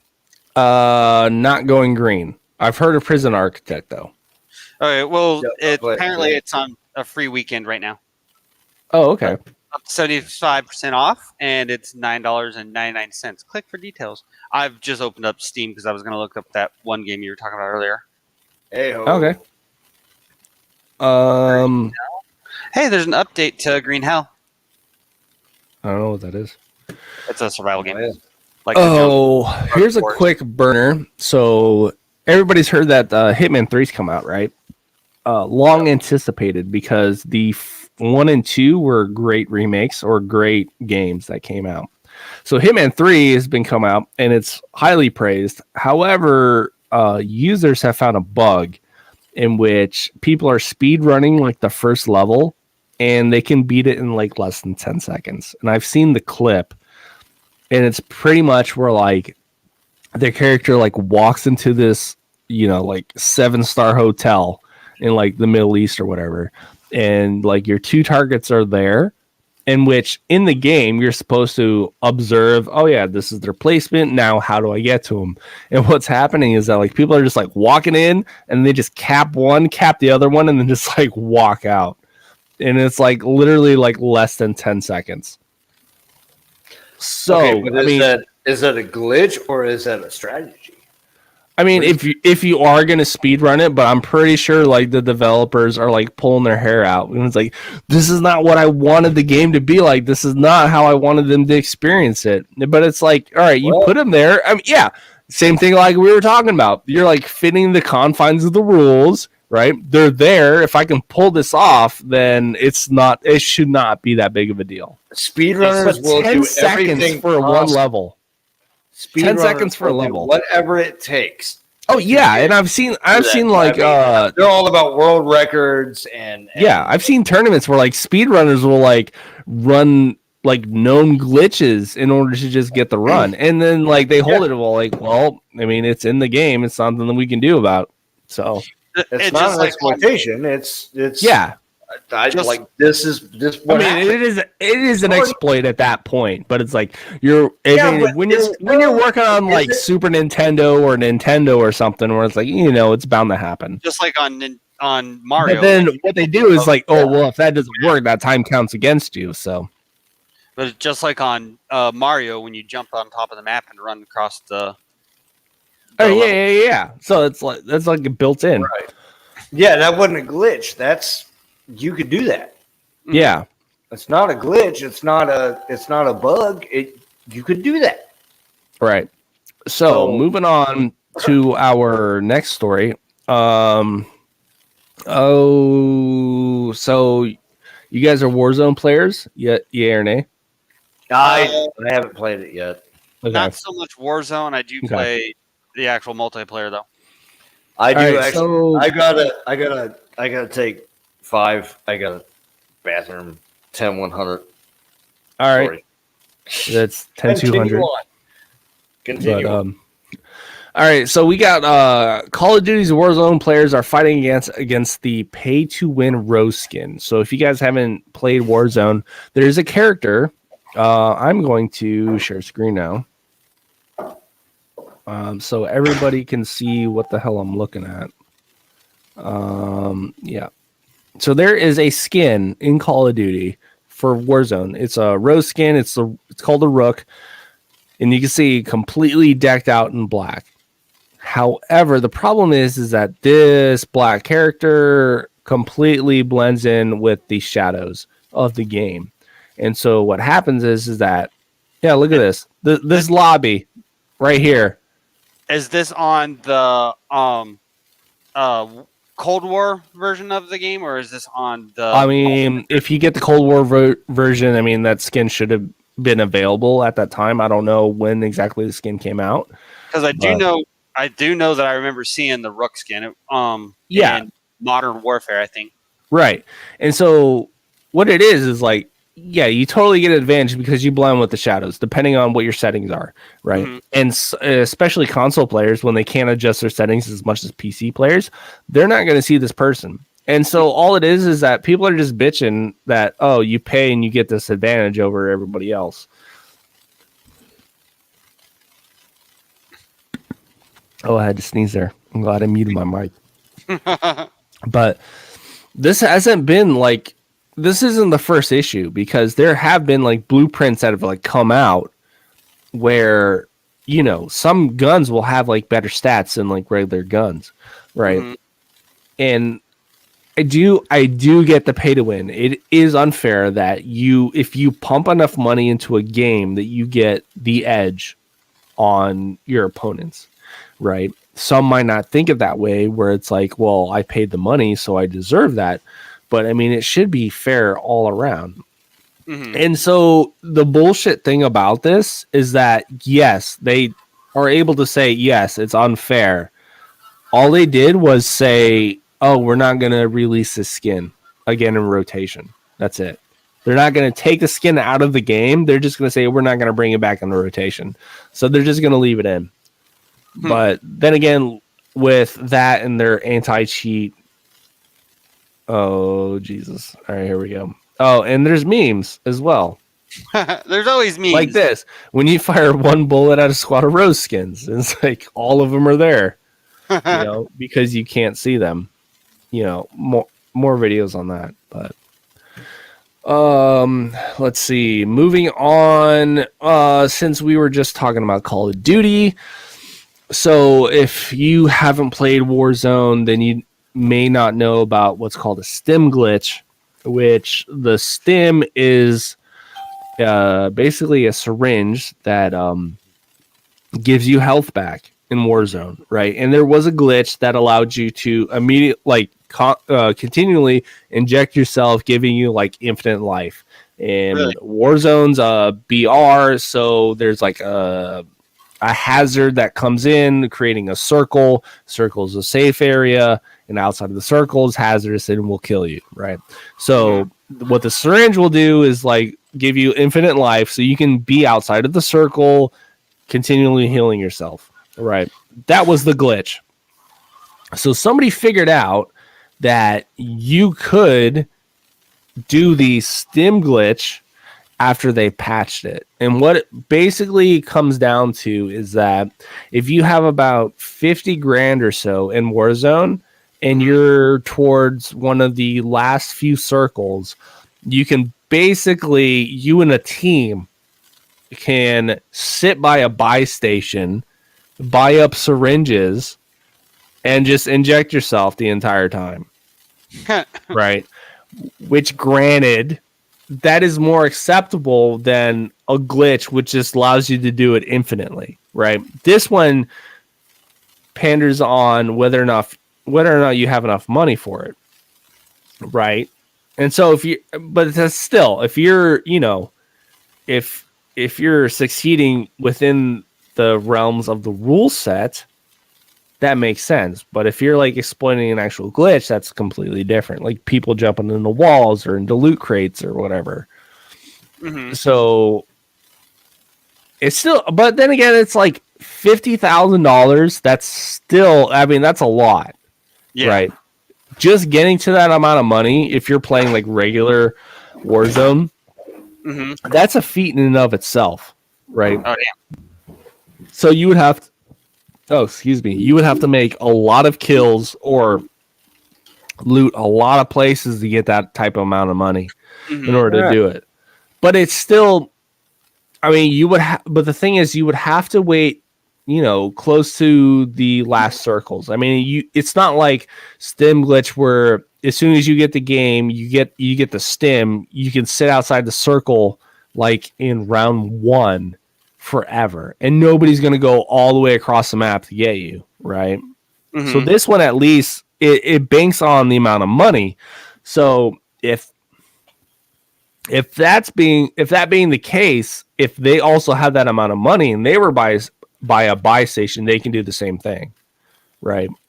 With the previous glitch, it's like, well, if they're all the way out there, there's no way that we're going to win because they're glitching out. Mhm. So, I mean, it's just really weird that that's still a thing, right? All right. All we have left. Wait, we got like one more game story. Okay. And we got about 20 minutes. Let's see. The Lord of the Rings game Golem is delayed till 2022. I don't know if you guys have heard about this game. So I hadn't heard about that game. yeah, so apparently this game was going to come out this year.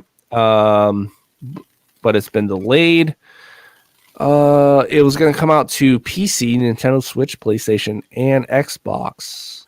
The studio didn't explain the reasons for the delay, but it said that Nacon will co-publish the game. It is a stealth adventure, which will include tricksty dialogue mechanic.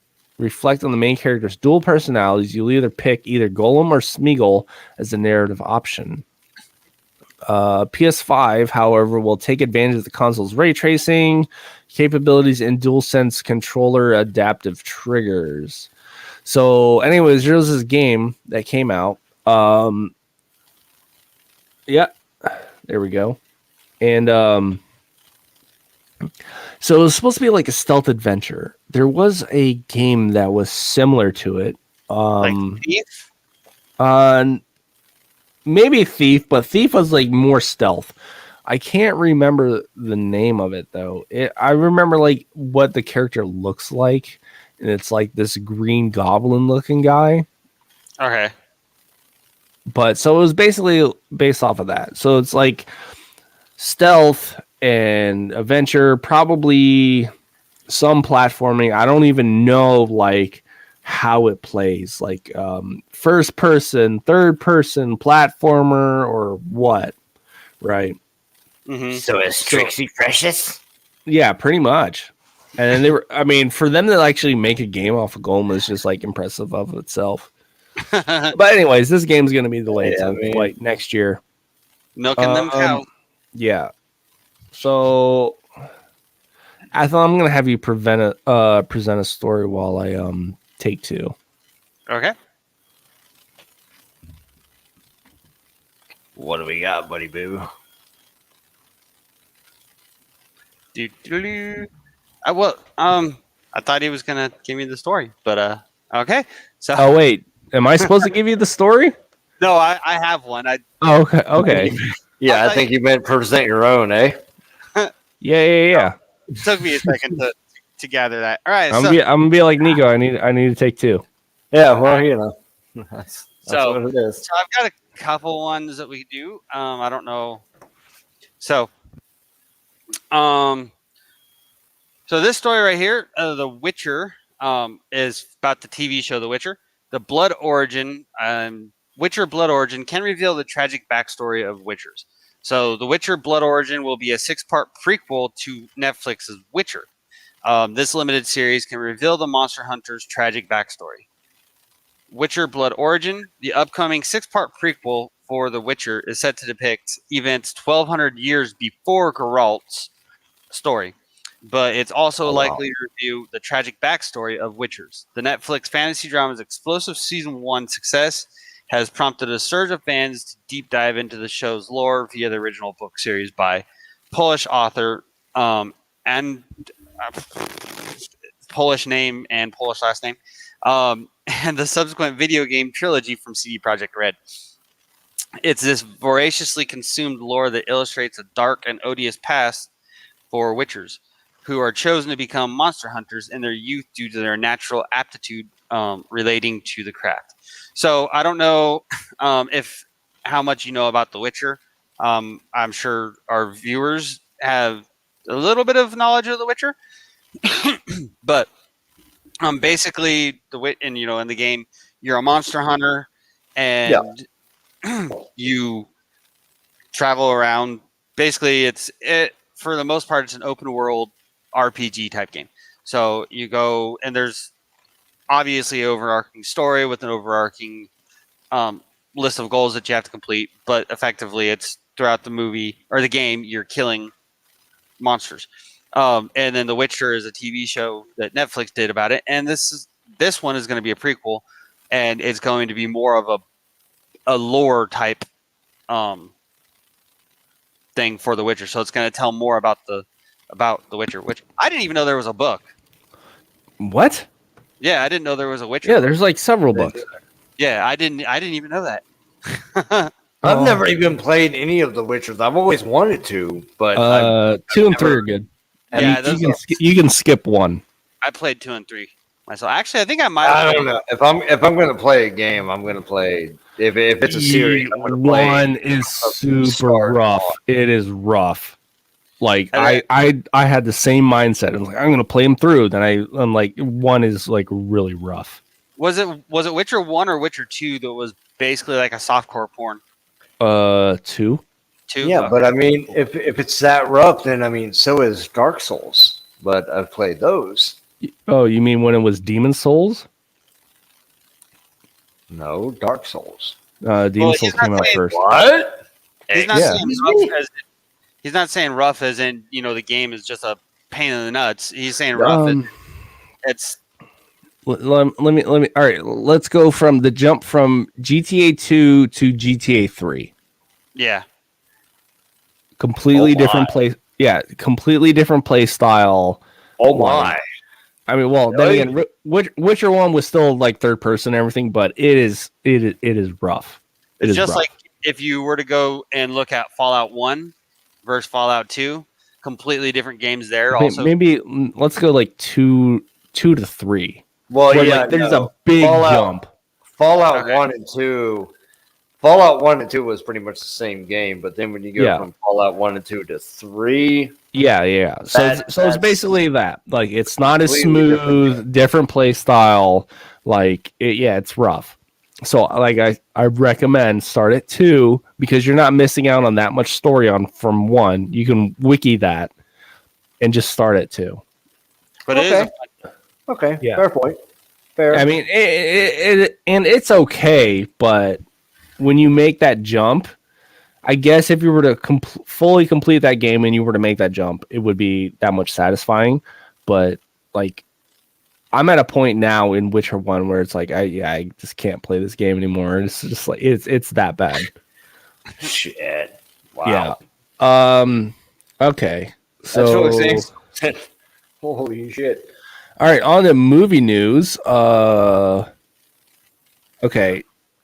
The James Bond film No Time to Die and Ghostbusters Afterlife are delayed again. Oh, damn the it. fall of this year. Ghostbusters. Yeah, I know. So let's see. I want to say that. All right, the latest James Bond film, No Time to Die, which Daniel Craig's swan song, whatever. Anyways, No Time to Die has been delayed yet again due to COVID concerns around the globe. The film, directed by Kari Joji Fukunaga, has been shifted from a theatrical release date of April 2nd to October 8th.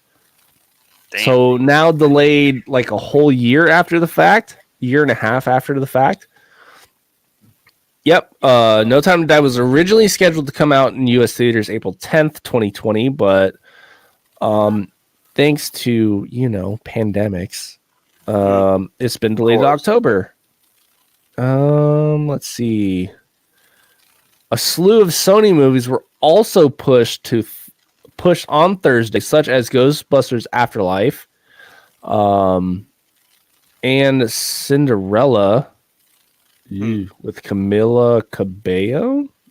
So nobody cares about that one. Peter Rabbit 2 and Uncharted as well. Uncharted? Oh, they're making an Uncharted movie? Yeah, with Tom Holland. You don't know this? Anyways, yeah. So, anyways, video game. yes, as from the video game. All right, so Ghostbusters has been moved from June 11th to November 11th. I'm gonna skip over Cinderella and Peter Rabbit, and to Uncharted has moved from February to July. Put it on That's screen. So not that bad. It's still within the same year, just a few months. James Bond, you're going like a year and a half, right? I'm really looking for Ghostbusters, though. Yeah, so they're blaming everything on COVID, and we just want people to go and see. Quote saying, "We just want people to go and see this movie in the right way, in the safe way, in theaters, which is the safe way, unlike on a streaming service from your home." Meaning, we want the studio to make as much money as possible by having people see this in theaters. Mm-hmm. I mean, and if I'm going to be honest, at least with Ghostbusters, that's one that I really want to be able to watch in theaters. I mean, yeah, going to the movies is an experience. Mm-hmm. Is it really necessary? Look at Wonder Woman, and yes, streaming services, you will get a lesser return on profit, but I mean, it doesn't make your movie. I mean, like I said before, it's all about money because it is a business. Yeah. Okay, but let's just get into something right now, because this begs the question. Since we're talking about James Bond here, Right? Who was the best James Bond? Who was it?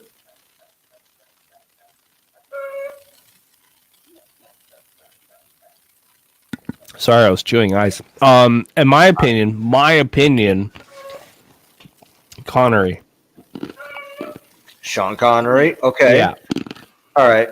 I wouldn't necessarily say he was the best James Bond, but he was damn good. Now a follow up. Okay.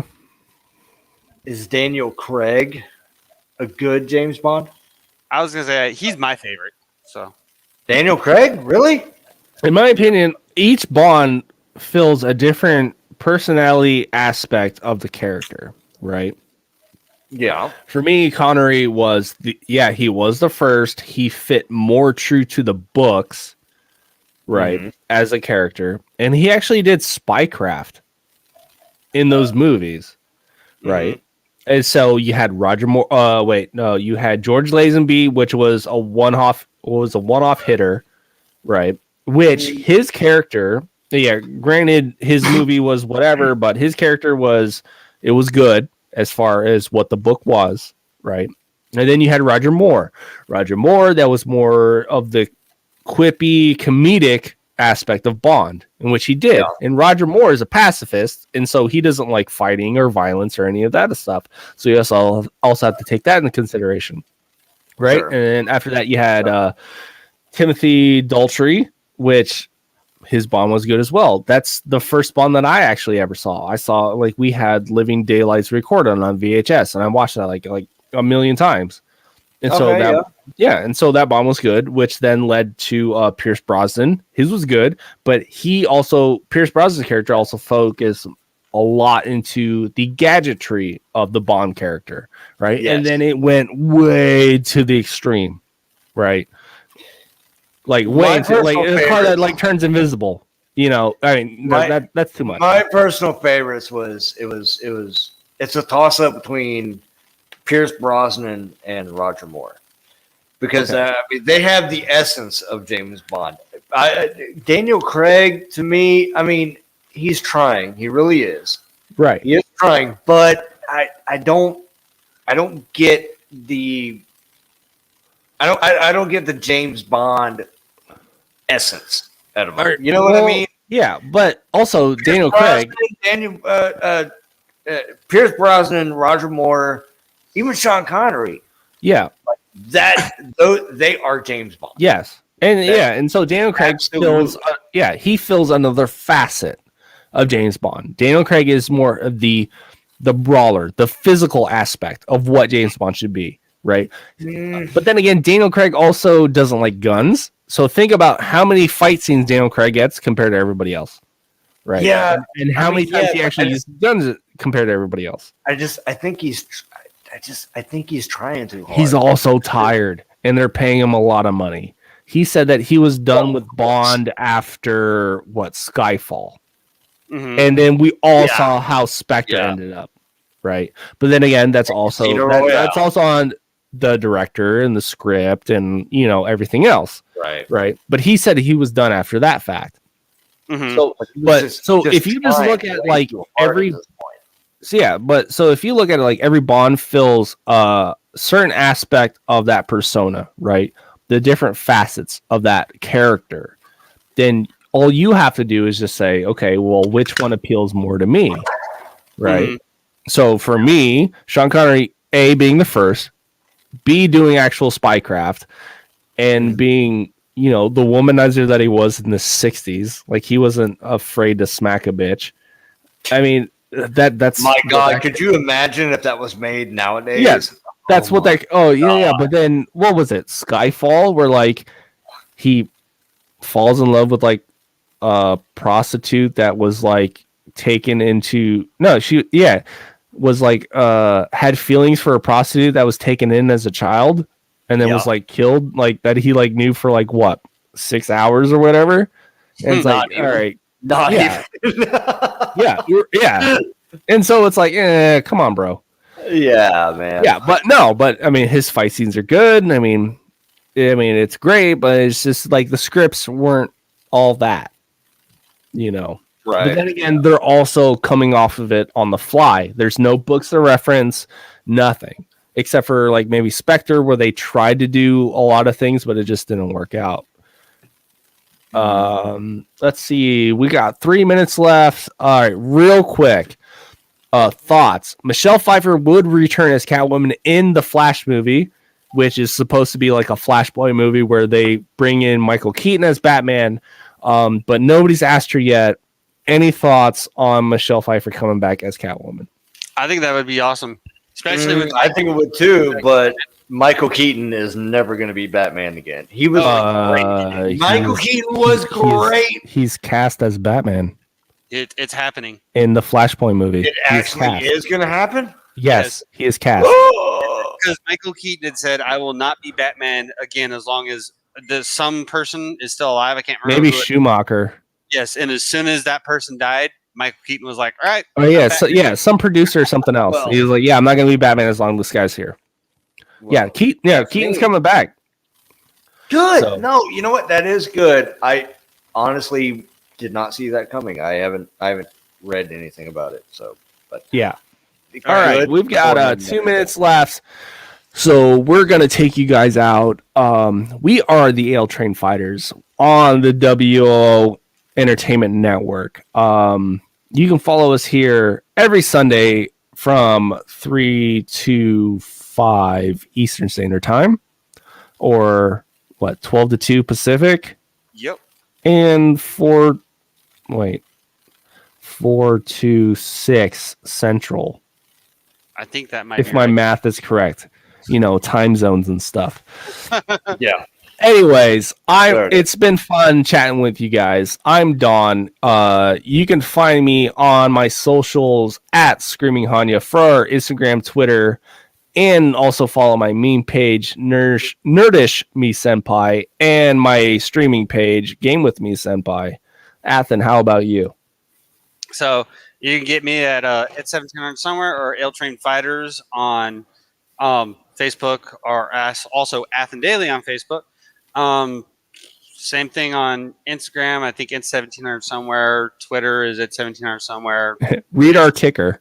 Yeah, there it is. All right, Niko, where can we find you, guy? You can find me at Niko Milanov at Facebook. I really don't have a whole lot of social networks going on, but my name is Niko. I'm here on Ale Train Fighters. I'm here on 1700 somewhere, and eventually I'm going to have my own show back called Kanuski Gaming Wednesdays at I think 1800. All right, sounds good. Like that. So Thank you, everybody, so much for watching. And as always, we will see you in the next episode. All right, guys. Bye-bye. Stay tuned for 1700 somewhere in a few hours. Catch you next time. An hour later. Yeah.